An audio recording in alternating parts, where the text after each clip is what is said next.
Co Nadal xa atrás, son moitas as persoas que buscan perder os quilos de máis gañados durante as festas, pero os profesionais da nutrición alertan dos perigos das dietas extremas e apostan por cambios de hábitos sostibles no tempo. Tras semanas de comidas copiosas, o primeiro impulso adoita ser reducir drásticamente a ingesta de alimentos. Un erro frecuente, segundo explican os especialistas.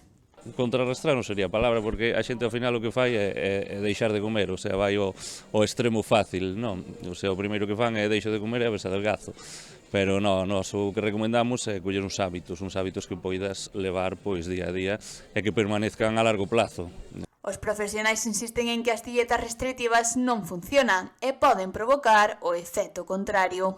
Te vas a poñer unha semana ou dúas a pasar fame, na terceira semana vas plantar todo e vas mandar todo ao traste. Entonces o que pedimos é que non se fagan unhas dietas restrictivas, unhas dietas pois equilibradas tanto en carbohidratos, grasas e proteínas e mantelas a largo plazo. Os resultados van a salir igual, sabes? E o corpo non vai sufrir tanto como se nos poñemos a pasar fame. Moitas persoas alarmanse ao verse con algún quilo de máis tras as festas, pero non todo o peso gañado é definitivo. Vese un pouquiño mal, vese cus quiliños de máis e, bueno, pois deixo de comer, é como solo verduras e un pouquito de carne e nada máis, iso non, iso non é bo pa salud tampouco. Pero digamos que é un peso que colles que si o atajas rapidamente o perdes.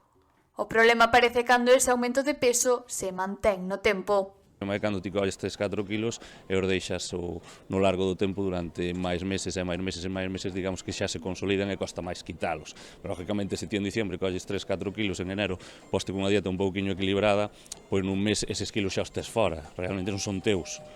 Xaneiro e febreiro son, de feito, os meses de maior carga de traballo para os nutricionistas. O sea, ahora mismo en enero e en febrero, sí, o sea, isto é, vamos, o mes máis fuerte, enero e febrero, sin duda que son os meses máis fuertes e a xente ven con prisa xa de cara ao verano para adelgazar, eso sí que se nota moito, temos moito traballo. Unha tendencia que se repite ano tras ano.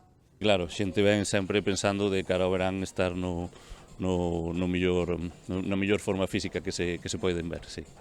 A mensaxe dos expertos é clara: fuxir das dietas milagre e apostar por hábitos saudables que se poidan manter no tempo.